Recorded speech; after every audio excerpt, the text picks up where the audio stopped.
O que esperar do Brasil em 2019? Será que teremos mais pontos positivos ou negativos com Bolsonaro na presidência? Se liga aí no vídeo.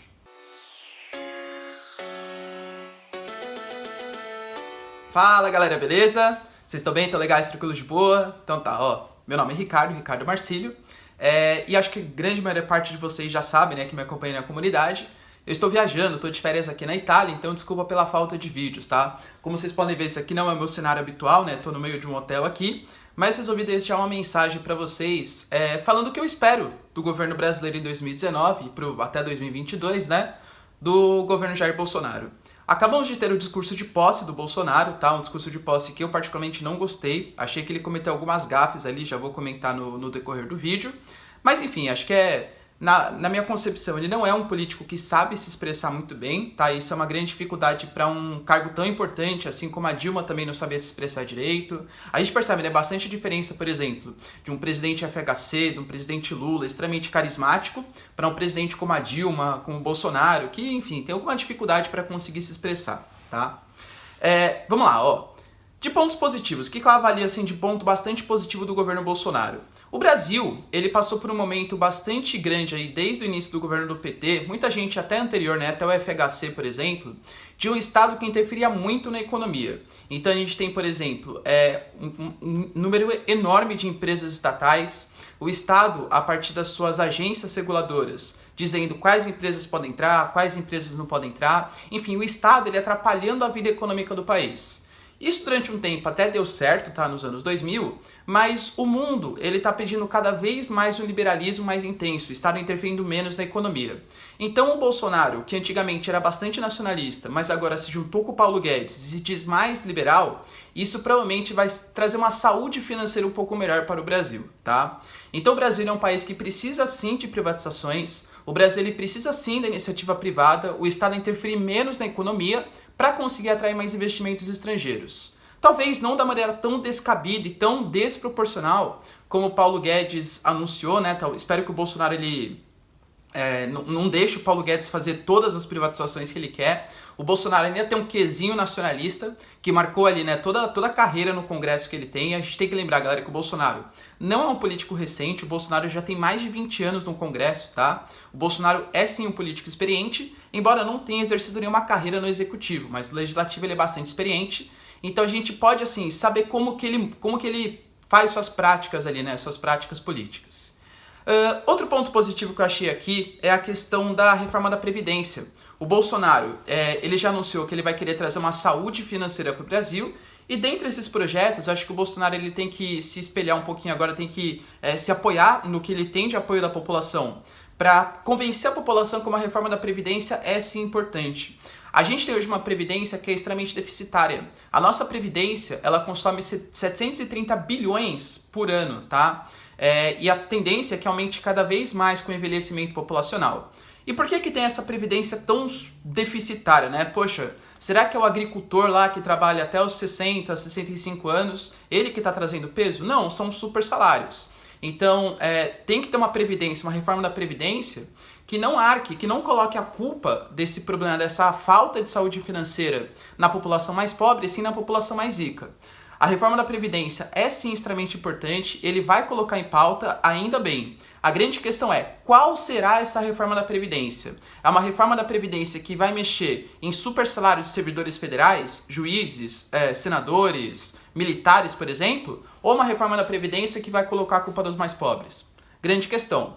Eu vejo isso, a reforma da Previdência, como um ponto positivo. Espero que não esteja enganado e que ele faça uma reforma da Previdência que tire, sim, privilégios desses 200 bilhões de reais que vão somente para 1% dos aposentados, ok? E a gente vai ter uma tendência também do aumento dos investimentos estrangeiros. O Bolsonaro tem um discurso bastante liberal que atrai bastante investimentos estrangeiros também. Quando o Bolsonaro ele é eleito, né, ele foi eleito, a bolsa de valores subiu, o dólar caiu, os investidores estrangeiros se mostraram mais favoráveis com a política econômica brasileira. Isso é uma coisa positiva, né? O Brasil está muito mal visto pelos investidores, porque a nossa burocracia é muito grande, os impostos são muito altos. Então, se ele pelo menos desburocratizar um pouco o Brasil e se mostrar mais favorável a atrair investimentos estrangeiros, o mercado financeiro vai olhar com ótimos olhos e o Brasil pode ser de novo um país atrativo para norte-americanos, europeus e por aí vai, tá bom?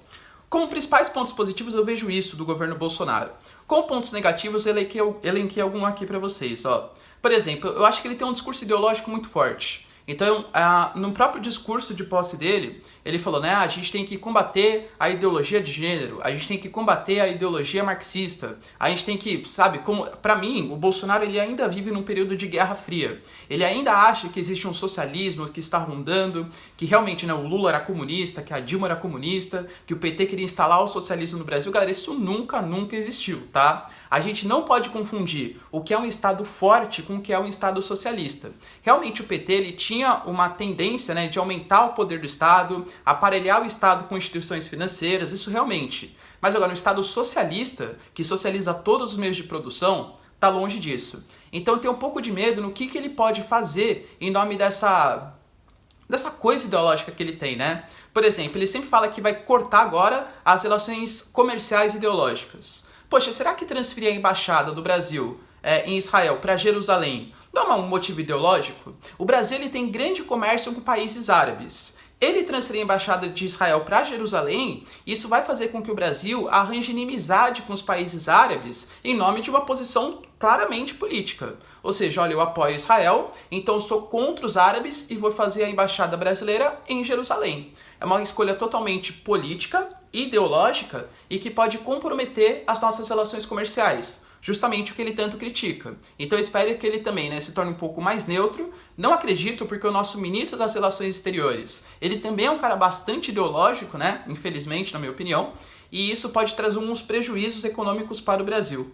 Outro ponto super importante é a questão da educação. A educação a gente sabe, né, que é um dos principais problemas do Brasil, e toda vez que ele vai falar sobre educação, ele não fala de ter maior investimento, em federalizar, por exemplo, mais os recursos da educação, não deixar só a cargo do Estado, não. Ele fala o quê? De combater o lixo marxista nas escolas. Poxa, galera, as escolas nem biblioteca têm. Você acha que realmente existe uma doutrinação marxista, uma doutrinação de ideologia de gênero nas escolas? Vocês realmente acham, por exemplo, que as professoras do ensino infantil, elas querem ensinar para a criança que elas têm que, enfim, ser gays ou ser lésbicas, LGBTQ e tal? Não existe isso, tá? No máximo existe a escola sem homofobia, que prega o maior respeito à diversidade de gênero. Beleza, isso é ótimo que tenha.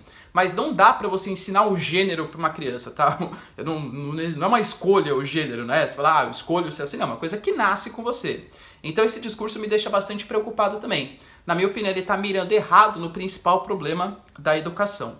Outra coisa que me preocupa também é que ele, desde 1989, né, quando foi eleito o Fernando Collor, ele é o presidente que assume com o menor índice de aprovação, digamos assim. A gente sabe que o Bolsonaro ele era bastante aclamado por alguns, mas ele também era bastante rejeitado por outros. E muita gente pensa que o Congresso está completamente do lado dele, isso não é verdade. A gente tem um Congresso completamente dividido.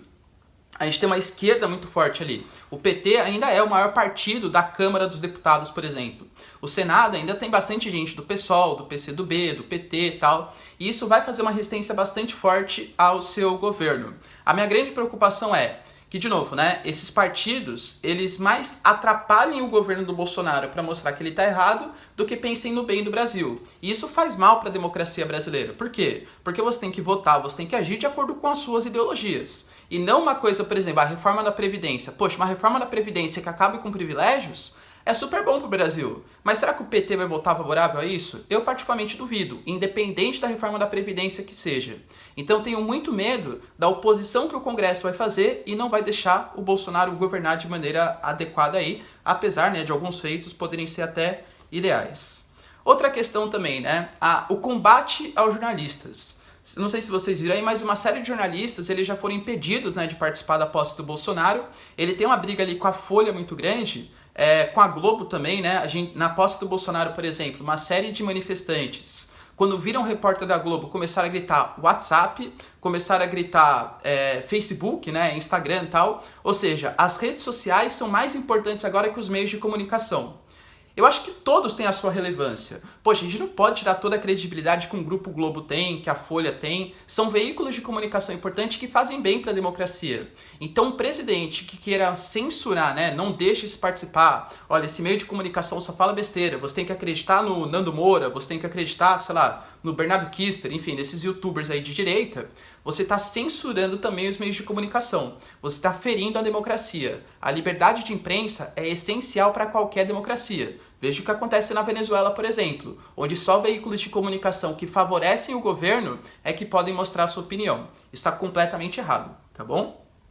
E para finalizar, né, dentre os pontos que eu considero aí negativo, é o discurso muito pró-Estados Unidos, uma abertura econômica pró-Estados Unidos, até uma abertura política pró-Estados Unidos. Então, o Bolsonaro também acredita no tal do globalismo, né? Ou seja, existem instituições internacionais, como a ONU, como o Acordo de Paris, que querem ferir a soberania brasileira. Ele é um cara que acredita, por exemplo, muito na questão que o agronegócio, ele pode sim melhorar sem ferir o meio ambiente. Então ele coloca, por exemplo, para chefiar o meio ambiente, o cara que é completamente ligado ao agronegócio brasileiro. Isso é extremamente complicado. A gente sabe que a Amazônia estava avançando o desmatamento, o arco do desmatamento cada vez mais pressionando a Amazônia.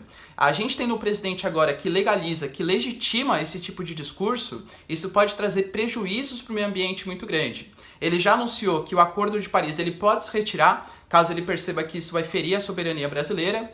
A questão do Pacto dos Migrantes também, né? O Tratado de Marrakech, Bolsonaro já falou também que vai sair, porque ele não concorda com o pacto de migrantes que abranja, né, o mundo inteiro. Então algumas políticas assim de sair de organismos internacionais me preocupam bastante. Por quê? Porque uma coisa é os Estados Unidos sair desse tipo de acordo. Os Estados Unidos, todo mundo depende dos Estados Unidos. Agora, outra coisa é o Brasil sair. Se o Brasil sair desse tipo de acordo, o Brasil vai ter mais dificuldade, de novo, em estabelecer relações comerciais, em conseguir se ligar a vários países, a França, a Alemanha, a União Europeia, por exemplo, e vai passar por um momento assim mais isolacionista. O Brasil sair desses grandes acordos vai ferir muito a realidade econômica brasileira, vai comprometer bastante o comércio do Brasil. Tudo bem? No mais, galera, espero que vocês tenham passado um ótimo ano novo, tá? Desejo tudo de bom pra vocês. Conta aí o que vocês fizeram, o que vocês pedem em sugestão de vídeo, que eu já vou gravar aí pra vocês nos próximos, beleza? Galera, dá um curtir aí no vídeo, deixa um like, por favor. Compartilha pra quem vocês queiram, né, mostrar esse tipo de conteúdo. Espero que vocês tenham gostado. Beijos, abraço e tchau. Até o próximo vídeo. Falou!